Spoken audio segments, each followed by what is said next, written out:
പറയുന്നത് ശ്രീ അനിൽകുമാർ അങ്ങനെ ഒരു അനായാസ സാഹചര്യം ബി ജെ പിക്ക് ഉണ്ടാക്കി കൊടുക്കേണ്ട കാര്യമുണ്ടോ? ഇപ്പോൾ പലരും കോൺഗ്രസിനെ കുറ്റം പറയും. CPM എടുക്കുന്ന നിലപാട് എന്താണ്? CPM ഭാരത് ജോഡോ ന്യായ യാത്രയിൽ ആസാമിൽ നിങ്ങളും ഉണ്ടായിരുന്നു സ്വീകരിക്കാൻ, നിങ്ങളുടെ MLA യും സംസ്ഥാന സെക്രട്ടറിയൊക്കെ ഉണ്ടായിരുന്നു. പശ്ചിമ ബംഗാളിൽ എന്ത് എന്നുള്ള ചോദ്യത്തിന് മമതാ ബാനർജിയുടെ പാർട്ടി ഇല്ലെങ്കിൽ ഞങ്ങൾ ഉണ്ടാവും എന്നുള്ളതാണ് മറുപടി. തൃണമൂൽ കോൺഗ്രസ്സുകാരെ വേദിക്കടുത്ത് പോലും വരാതെ അവരെ അങ്ങ് മാറ്റി നിർത്തിക്കഴിഞ്ഞാൽ ഞങ്ങൾ വരാം എന്നാണ് പശ്ചിമ ബംഗാളിലെ നിലപാട് സീതാറാം യെച്ചൂരി വരെ പറഞ്ഞത്. എന്നാൽ പശ്ചിമ ബംഗാൾ വിട്ട് ബീഹാറിൽ പോയാലോ അവിടെ ഞങ്ങൾ സഖ്യമാണ്, അവിടെ ഞങ്ങൾ ഭാരത് ജോഡോ ന്യായ യാത്രയെ സ്വീകരിക്കാൻ സർവാത്മന CPM ഉണ്ടാവും. അതേസമയം മമതാ ബാനർജി പറയുന്നത് നിങ്ങളുടെ ബ്രിഗേഡ് ഗ്രൗണ്ടിലെ പരേഡിന്റെ കാര്യമൊക്കെ പറഞ്ഞല്ലോ, വലിയ റാലിയുടെ കാര്യമൊക്കെ പറഞ്ഞല്ലോ, തീവ്രവാദികളാണ്, ഭീകരവാദികളാണ് ഈ CPM-മാരാണെന്ന് പറയുന്നത്. ഇന്ത്യ മുന്നണിയിലെ 2 ഘടകകക്ഷികളുടെ കാര്യമാണ് ഞാൻ പറയുന്നത്. അവരെ വേദിക്ക് അടുത്തെങ്ങാനും കൊണ്ടുവന്നാൽ ഞങ്ങളില്ലാന്ന് നിങ്ങൾ പറയുന്നു, നിങ്ങൾ ഭീകരരാണെന്ന് അവർ പറയുന്നു. അപ്പോൾ ഇമാതിരി കക്ഷികളെല്ലാം കൂടി ചേർന്ന് ഒരു മുന്നണി ഉണ്ടാക്കിയിട്ട് ഇന്ത്യയിൽ ഒരു ബദൽ ഭരണം ഉണ്ടാക്കുമെന്നൊക്കെ പറഞ്ഞു കഴിഞ്ഞാൽ നമുക്കിത് തമാശയായിട്ട് തോന്നില്ലേ?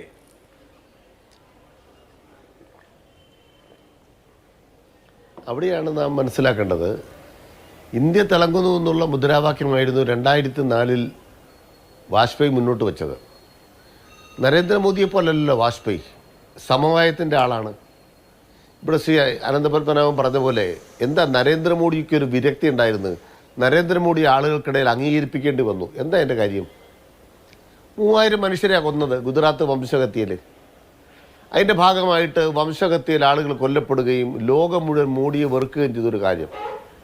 ആ മോദിയെ നിങ്ങൾ സാങ്കേതികവിദ്യയുടെ സഹായത്തോടു കൂടി നവമാധ്യമങ്ങളുടെ സഹായത്തോടെ പണം മുടക്കി ഒരു പൊതുബോധ നിർമ്മിതി നടത്തി വൈബ്രൻ്റ് ഗുജറാത്ത്. ഇപ്പോൾ വൈബ്രൻ്റ് ഗുജറാത്ത് ഉണ്ടോ? നിങ്ങൾ കേൾക്കുന്നില്ലല്ലോ വൈബ്രൻ്റ് ഗുജറാത്തിനെ കുറിച്ച്. ഗുജറാത്തിൽ നിന്ന് വരുന്ന എല്ലാ സ്റ്റാറ്റിസ്റ്റിക്സും ഗുജറാത്തിൽ കൂലി കിട്ടുന്നില്ല ആളുകൾക്ക്. ഗുജറാത്തിലെ പട്ടിണിയെക്കുറിച്ചാണ്, ഗുജറാത്തിലെ തകർച്ചയെക്കുറിച്ചാണ്. നമുക്ക് സ്റ്റേറ്റ്മെൻ്റ് എടുക്കാം. അപ്പോൾ നരേന്ദ്രമോദി ഇന്ത്യ രാജ്യത്തെ പ്രധാനമന്ത്രി ആയ ശേഷം ഗുജറാത്തിനെ കണ്ടക ശനിയാണ്. അവിടെ യാതൊരു ഗതിയും പിടിച്ചിട്ടില്ല. ഇന്ത്യ ഗതി പിടിച്ചോ? നിങ്ങൾ ഗ്ലോറിഫൈ ആണ് സീറ്റ്. ഇതൊക്കെ സീറ്റൊക്കെ ഈ തെരഞ്ഞെടുപ്പ് രംഗത്ത് അഡ്ജസ്റ്റ് ചെയ്യുന്നതല്ലേ. ഇപ്പോൾ മുസഫർ നഗറിലെ വർഗീയ കലാപം ഇല്ലെങ്കിൽ മോദി സർക്കാർ അധികാരത്തിൽ വരും. UP മുസഫർ നഗർ വർഗീയ കലാപത്തിൽ കൂടിയാണ് ഈ യോഗി ആദിത്യനാഥ് കൂടെ കളിച്ച കളിയാണ് BJP അധികാരത്തിൽ വന്നത്. ഇല്ല, BJP അധികാരത്തിൽ വരത്തില്ല. ഇപ്പോൾ ഗുജറാത്ത് വംശഹത്യ പോലെ ജനങ്ങളുടെ മനസ്സിനകത്ത് നിൽക്കുന്നത് മണിപ്പൂരാണ്. ഇപ്പോഴും ആൾ കൊല്ലപ്പെട്ടുകൊണ്ടിരിക്കുകയാണ്. ഇത് ഇന്ത്യയിലെ ജനങ്ങളാരും ചിന്തിക്കുകയില്ല എന്നാണോ നിങ്ങൾ വിചാരിക്കുന്നത്? പിന്നെ നോട്ട് നിരോധനം മുതൽ ഇങ്ങോട്ട് വന്നിട്ട് ഇന്ത്യയിലെ ജനങ്ങൾ അനുഭവിക്കുന്ന സാമ്പത്തിക തകർച്ച ചെറിയ കാര്യമാണോ? നമ്മൾ ദാരിദ്ര്യത്തിന്റെ സൂചികയിൽ ഇന്ത്യ ലോകത്ത് 111 തെരഞ്ഞെടുപ്പ് നടക്കുമ്പോഴും ഇതൊക്കെ അങ്ങനെ തന്നെ ആയിരുന്നില്ലായിരുന്നു. 2 പ്രധാനപ്പെട്ട നിരോധനം നടന്നതിന് ശേഷം നടന്ന തെരഞ്ഞെടുപ്പാണ് 2019 തെരഞ്ഞെടുപ്പ്. GST നടപ്പാക്കിയതിന് ശേഷം നടന്ന തെരഞ്ഞെടുപ്പാണ്. പിന്നെ ഈ പട്ടിണി സൂചികയിൽ എല്ലാ കാലത്തും ഇങ്ങനെയൊക്കെ തന്നെയല്ലേ? എന്നിട്ട് അവർ ജയിച്ചില്ലേ? അപ്പൊ അവരെ തോൽപ്പിക്കണമെങ്കിൽ നിങ്ങൾക്ക് സ്ട്രാറ്റജി വേണം, അതിന് ലീഡർ വേണം, അതിന് നല്ല ഐക്യം വേണം. ഇതൊന്നും ഇല്ലാതെ പട്ടിണി സൂചികയിൽ ഇന്ത്യ എത്രാമത്തെയോ സ്ഥാനത്താണ്, അതുകൊണ്ട് ജനങ്ങളൊക്കെ BJP തോൽപ്പിച്ചോളൂ എന്ന് പറഞ്ഞാൽ അങ്ങനെ ഇരിക്കാനേ പറ്റുള്ളൂ. അവിടെയാണ് ഞങ്ങളുടെ കൃത്യമായ മറുപടി. മോദി തോറ്റോ? ഈ കാലഘട്ടത്തിൽ മോദി എവിടെയെങ്കിലും തോറ്റു? കർഷകർ വന്നപ്പോൾ തോറ്റു. നിങ്ങൾ വർഗീയത പറയാതെ കർഷകരെ ഉയർത്തിക്കൊണ്ടുവരാൻ പറ്റില്ല. കർഷക സമരത്തിന് മുന്നിൽ മോദി തോറ്റു. 3 നിയമം പിൻവലിച്ചുകൊണ്ട് ഓടി. അപ്പോൾ കർഷകരുടെ മുന്നിൽ മോദി തോക്കും. ഇതൊരു പ്രധാനപ്പെട്ട കാര്യമാണ്. രണ്ടാമത് ഇപ്പോൾ തോറ്റല്ലോ. 143 MP പുറത്താക്കിയതിന് ശേഷം ഇപ്പോൾ ന്യായ സംഹിതകൾ 3 നിയമങ്ങൾ, ക്രിമിനൽ നടപടി നിയമം, അതുപോലെ തന്നെ പ്രൊസീജിയർ കോഡ്, തെളിവ് സംഹിത നിയമം, ഈ 3 നിയമങ്ങൾ ഉണ്ടാക്കിയിട്ട് ട്രക്ക് ഡ്രൈവർമാർ 1 കോടി പേർ സമരം നടത്തിയപ്പോൾ അമിത്ഷാ പോയി കാല് പിടിച്ചിട്ട് പറഞ്ഞു നിയമം മാറ്റിയിരിക്കുന്നു. ഞാൻ വണ്ടി ഇടിച്ച ഒരാൾ മരിച്ചാൽ 5 കൊല്ലം തടവ്, ഒരു ട്രക്ക് തൊഴിലാളി വണ്ടി ഇടിച്ച് മരിച്ചാൽ 10 കൊല്ലം തടവ്, തൊഴിലാളിക്ക് 10 കൊല്ലം 5 കൊല്ലം തടവ് കൂടുതൽ. ഇതാണ് നരേന്ദ്രമോദിയുടെ നീതിന്യായം. 1 കോടി തൊഴിലാളി പണി മുടക്കിയപ്പോൾ മോദി കാല് പിടിച്ചല്ലോ, അത് പിൻവലിക്കാമെന്ന് പറഞ്ഞല്ലോ. എന്താ കാണുന്നത്? BJP-ക്കാർ ഇന്ത്യ രാജ്യത്ത് നീക്കം ചെയ്യാൻ പറ്റാത്ത ഉയരത്തിലല്ല. ഇവിടെ അഭിലാഷ് തന്നെ ആദ്യം പറഞ്ഞ പോലെ ഈ ബീഹാറിൽ നിന്ന് പോകുന്ന 40 സീറ്റ് എവിടെ കൊണ്ട് നികത്തും? അതുകൊണ്ടാണ് ഈ ഭ്രാന്തെടുത്തിട്ട് കേരളത്തിൽ ആഴ്ച 3 ദിവസം വന്നുകൊണ്ടിരിക്കുന്നത്. സുരേഷ് ഗോപി എന്ന് പറഞ്ഞിട്ട് ഒരു ഗതി ഇല്ലാഞ്ഞിട്ടാണ് ക്ഷേത്രങ്ങൾ തോലും അലയുന്നത്. നമ്മൾ മനസ്സിലാക്കേണ്ടത് നരേന്ദ്രമോദിയുടെ പതറിച്ചയും നരേന്ദ്രമോദിയുടെ ഓട്ടവും കണ്ടുകൊണ്ടിരിക്കുന്നത്. ഇവരുടെ വിജയത്തിൻ്റെ തിളക്കമല്ല. പ്രശ്നം എന്താ? ഇന്ത്യ രാജ്യത്ത് BJP അതിൻ്റെ മാക്സിമത്തിൽ നിൽക്കുകയാണ്. ഇനി ഓരോ സംസ്ഥാനങ്ങളിൽ ഇപ്പോൾ ആസാമിനെ കുറിച്ച് പറഞ്ഞു. ആസാമിൽ ഞങ്ങൾ വോട്ട് ചെയ്യുന്ന കോൺഗ്രസിനായിരിക്കും, ഞങ്ങളൊരു സീറ്റ് മത്സരിക്കും, ബാക്കി കോൺഗ്രസിന് വോട്ട് ചെയ്യും.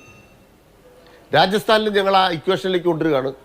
കോൺഗ്രസ്സുകാരെ കഴിഞ്ഞ നിയമസഭയിൽ തയ്യാറായില്ല. ഇപ്പം അതിൻ്റെ ഭാഗമായിട്ട് അവിടെ മുന്നണി ഉണ്ടാകുമോ നോക്കാം. മുന്നണി ഇല്ലെങ്കിലോ ഞങ്ങൾ ഞങ്ങളുടേതായിട്ട് നിലയ്ക്ക് പിന്തുണ കൊടുക്കും, ഞങ്ങൾ മത്സരിക്കുകയും ചെയ്യും. പരമാവധി ഐക്യം ഉണ്ടാക്കുന്നിടത്ത് ഞങ്ങൾ ഐക്യം ഉണ്ടാക്കുകയാണ്. ബീഹാറിൽ ഐക്യം ഉണ്ടാക്കും, ബംഗാളിൽ ഐക്യം കൊണ്ട് കാര്യമില്ല. കാരണം എന്താണ്, നരേന്ദ്രമോദി എപ്പം മാടി വിളിച്ചാലും ചാടിപ്പോകാൻ നിൽക്കുകയാണ് തൃണമൂൽ കോൺഗ്രസ്. സ്വാഭാവികമായും ബംഗാളിൽ മമതയെ വിശ്വസിച്ച് നമുക്ക് പ്രവർത്തിക്കാനാവില്ല. വാജ്പേയി സർക്കാരിൽ മമതാ ബാനർജി ഒരു മന്ത്രിയായിരുന്നു. ഇപ്പം മമതയാണെങ്കിൽ മരുമകൻ പെട്ടുപോയതോടുകൂടി ബംഗാളിലെ രാഷ്ട്രീയം എന്ന് പറയുന്നത് അതിന് കീഴ്പ്പെട്ടു പോയിരിക്കുന്നു. ഇടിച്ച് കീഴ്പ്പെട്ടാണ് മമതാ ബാനർജി നിൽക്കുന്നത്. സ്വാഭാവികമായും ബംഗാളിലെ ജനങ്ങൾ ഒരു മാറ്റം ആഗ്രഹിക്കുമ്പോൾ BJP പകരം വരാതിരിക്കാൻ ഞങ്ങൾ ഞങ്ങളുടെ പൊസിഷൻ ഉറപ്പിക്കണം. ഞങ്ങൾ ആ പൊളിറ്റിക്സിലാണ്. അവിടെ BJP ഫൈറ്റ്. ഉണ്ടാവും. അനിൽകുമാർ, ഇപ്പൊ താങ്കൾ പറഞ്ഞ ഒരു കാര്യം കറക്റ്റാണ്. ജനാധിപത്യത്തിൽ തോൽപ്പിക്കാൻ കഴിയാത്ത ഉയരത്തിൽ ആരുമില്ല എന്നുള്ളത് വളരെ ശരിയാണ്. ഇന്ദിരാഗാന്ധി അടിയന്തരാവസ്ഥയ്ക്ക് ശേഷം തോൽക്കുന്നത് നമ്മൾ കണ്ടിട്ടുണ്ട്. അന്നൊരു മുന്നണി ഉണ്ടായിരുന്നു. പരസ്പരം കേരളത്തിൽ കൊന്നുകൊണ്ടിരുന്ന നിങ്ങളും ജനസംഘവും ഒരു മുന്നണിയായില്ലേ? ബാക്കി എല്ലാ കക്ഷികളും പരസ്പരം അഴിമതി ആരോപണങ്ങൾ ഉന്നയിച്ചവരും പരസ്പരം കണ്ടാൽ നോക്കാത്തവരും ഒക്കെ ഒരു മുന്നണിയായില്ലേ? എന്തിന് ഇന്ദിരാഗാന്ധി തോൽപ്പിക്കാൻ?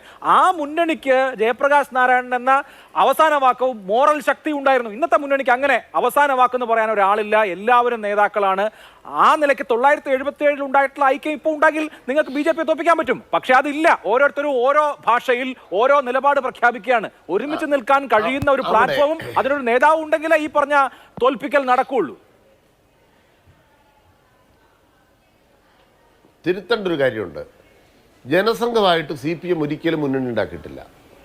ഭാരതീയ ജനതാ പാർട്ടിയായിട്ട് ഞങ്ങൾ ജനതാ പാർട്ടിയായിട്ട് മുന്നണി ഇല്ലില്ല. അതെ ആ ജനസംഘം ഇല്ലാതായി. ഭാരതീയ ജനസംഘം പിരിച്ചുവിട്ട് ജനതാ പാർട്ടി ഉണ്ടാക്കി. ഞങ്ങൾ ജനതാ പാർട്ടിയായിട്ട് സഖ്യം ചേർന്നു. അത് ജനസംഘമായിട്ടല്ല, ജനതാ പാർട്ടി. ജനതാ പാർട്ടി ചേർന്നില്ല. ഇപ്പൊ അനിൽകുമാർ, ഞങ്ങൾ മദ്യം കുടിക്കാറില്ല, അതിനകത്ത് കുറച്ച് വെള്ളം ഒഴിച്ച് മിക്സ് ചെയ്ത് കഴിഞ്ഞാൽ കുഴപ്പമില്ല എന്ന് പറയുന്ന പോലത്തെ നിലപാടാണത്. ജനസംഘക്കാരൊക്കെ ജനതാ പാർട്ടി ചേർന്നില്ലേ? ഞാൻ പറഞ്ഞ അത് തെറ്റായിട്ട് പറഞ്ഞല്ല, അത് അന്ന് ഒരു അനിവാര്യതയായിരുന്നു. ആ അനിവാര്യത പോലെ ഇന്നൊരു അനിവാര്യത നിങ്ങൾക്ക് ഫീൽ ചെയ്താലല്ലേ അതുപോലെ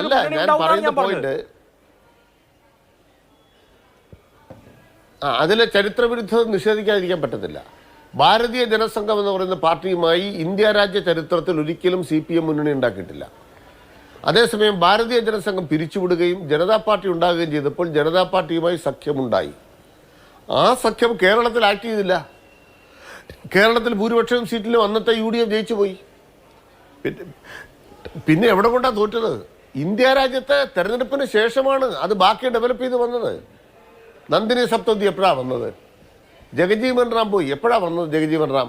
കോൺഗ്രസ് ഫോർ ഡെമോക്രസി എങ്ങനെയാണ് ഡെവലപ്പ് ചെയ്ത് വന്നത്? പിന്നീടാണ് ഡെവലപ്പ് ചെയ്ത് വന്നത്.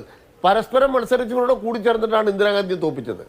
അതുകൊണ്ട് 1977 ഇക്വേഷൻ വേറൊന്ന്, 2004 ഇക്വേഷൻ വേറൊന്ന്, 86 89 ഇക്വേഷൻ വേറൊന്ന്.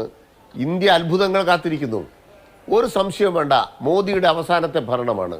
BJPക്ക് ഇനി മുന്നോട്ട് പോകാനാവില്ല. ഇന്ത്യ രാജ്യത്ത് ഭരണഘടന അട്ടിമറിക്കാൻ BJPയെ ഇന്ത്യയിലെ ജനങ്ങൾ അനുവദിക്കില്ല. അതാണ് ഞങ്ങളുടെ ആത്മവിശ്വാസം. വോട്ടിൽ മുന്നിൽ നിൽക്കുന്നത്, തെരഞ്ഞെടുപ്പ് പോരാട്ടത്തിൽ മുന്നിൽ നിൽക്കുന്നത് ഭരണഘടനയാണ്, രാഷ്ട്രീയ പാർട്ടികളല്ല. ഭരണഘടനയോടൊപ്പം നിൽക്കുന്നവർ ജയിക്കട്ടെ. ജയിച്ചു കഴിഞ്ഞാൽ നമുക്ക് കാണാം. ഇതാണ് ഞങ്ങളുടെ പോയിന്റ്. ശരി, ഓക്കെ.